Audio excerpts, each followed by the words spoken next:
Wanita itu menggendong anaknya dan berdiri di pelabuhan memanggil nama suaminya. Semua warga menutup pintu, bahkan kalajengking saja kabur. Rio pulang dari perang membawa 4 temannya. Dia tidak melihat istri anaknya di rumah. Melihat kasur bayi, dia mengira ada anaknya. Rio berjalan mendekatinya. Ternyata Devi yang memeluknya. Mereka menangis berpelukan karena rindu. Bayi itu juga sangat lucu. Dia memperkenalkan Devi pada temannya. Mereka adalah teman perang Rio. Rio membawa mereka pulang karena mereka tidak punya tempat, tapi Ratu Aja Devi sedikit marah. Devi berkata pada Rio dia terus menunggunya di pelabuhan. Sekarang akhirnya berkumpul. Esoknya temannya melihat Devi. Erwin menyapanya, tapi Devi hanya cuek padanya. Saat dia menoleh lagi, Devi menghilang. Rio membawa temannya ke pasar. Dia ingin membeli bakcang, tapi pemiliknya buru-buru bilang sudah habis. Dia ingin membeli ikan, tapi pria itu membuang ikannya. Kemudian seorang wanita mabuk berkata pada Rio, anaknya tiba-tiba datang menutup mulutnya. Warga seperti menyembunyikan sesuatu. Malamnya, keempat temannya minum bir. Erwin sedikit penakut, tapi Roni menyuruhnya pergi mengajak Rio. Erwin naik ke tangga dan tangga itu patah, dia terjatuh. Saat manjat ke atas, dia melihat rumah berantakan. Erwin semakin ketakutan dan melihat kasur bayi itu bergerak sendiri. Kemudian muncul sebuah bola. Erwin menoleh. Dia kembali dengan panik dan berkata pada temannya, dia yakin Devi bukan manusia karena dia melihat tangan yang panjang mengambil bola. Tapi mereka tidak percaya padanya. Mereka mengira itu halusinasi Erwin karena mabuk. Esoknya mereka membantu Rio memperbaiki rumah. Prima kepikiran dengan omongan Erwin. Dia melihat Devi dan ingin memastikan memberanikan diri membungkukkan badannya. Tiba-tiba Devi menoleh. Prima berbohong dirinya sedang mencari kapak. Kemudian dia berkata pada temannya, Devi normal. Dia menyuruh Erwin jangan menakuti dirinya. Kemudian dia pergi buang air besar tapi menemukan sebuah cincin. Ternyata ada sebuah tangan yang memakai cincin permata. Dia kembali menggalinya dan ada mayat. Prima kabur dengan ketakutan, tapi sarang lebah tiba-tiba terjatuh. Dia berkata pada temannya ada mayat di belakang rumah, tapi dia kesusahan bicara. Kemudian dia melihat Devi dan temannya. Ada cincin permata di tangannya. Dia makin yakin Devi bukan orang. Devi mulai mendekatinya dan bersiap pulang membuat obat untuk Prima.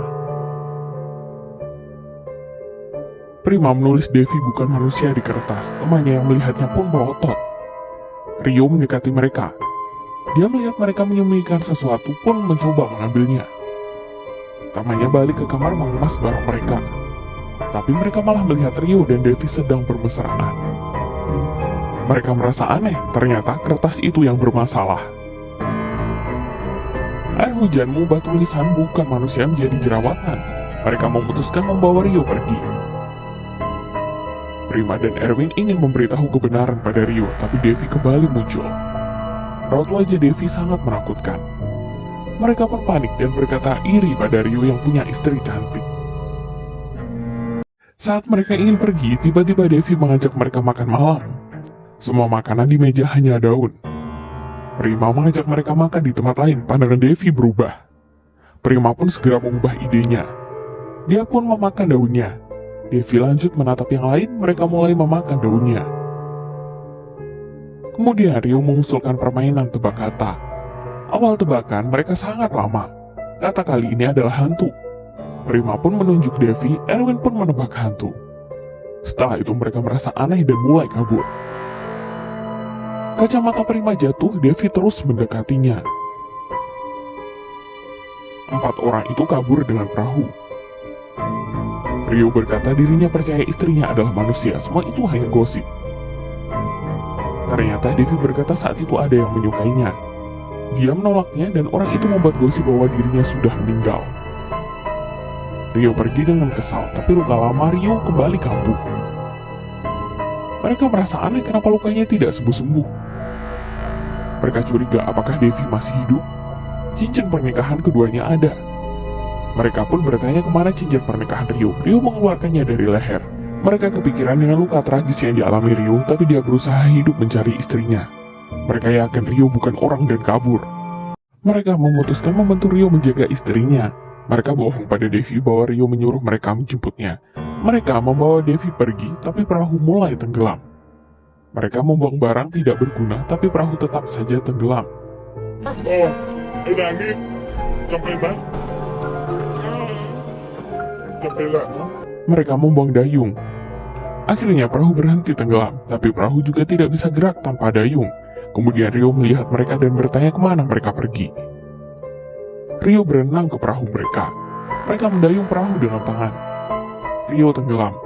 Mereka merasa aneh karena hantu tidak mungkin tenggelam. Kemudian Rio pun ditarik. Prima pun bertanya mayat di belakang rumah itu siapa. Sebuah cincin jatuh dari tubuh David. Mereka mengira David hantu dan menjatuhkan David. Mereka mulai dayung dengan tangan tapi perahu tidak gerak. David pun memberikan dayung pada Ronnie. Prima merasa aneh bagaimana cara mengambil dayung sejauh itu. Dia berdiri dan membungkukkan tubuhnya.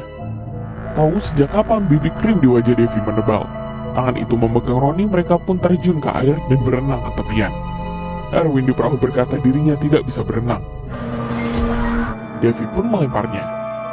Erwin renang ke tepian, mereka memingsankan Rio yang tak ingin pergi. Kemudian mencari perlindungan biksu hebat. Biksu berkata apapun yang terjadi jangan keluar batas. Tiba-tiba pintu terbuka, Devi datang. Biksu menyuruh mereka mengambil air suci kemudian menyiram ke tubuh Devi. Devi kesakitan, Rio pun menumpahkannya. Biksu berkata jika diam di tempat akan aman. Rio menendang Biksu. Biksu itu melihat tubuh Devi juga penuh bibit krim. 4 orang itu tidak sengaja mengikat diri mereka sendiri. Biksu itu pun kabur, mereka ketakutan. Hanya Rio yang terus memanggil istrinya. Mereka mundur dan membuka pintu, ada David di sana. Ternyata saat itu dia menemukan cincin permata di tubuh mayat dan mencurinya. Devi semakin mendekati mereka, semua akses keluar dikunci oleh Devi.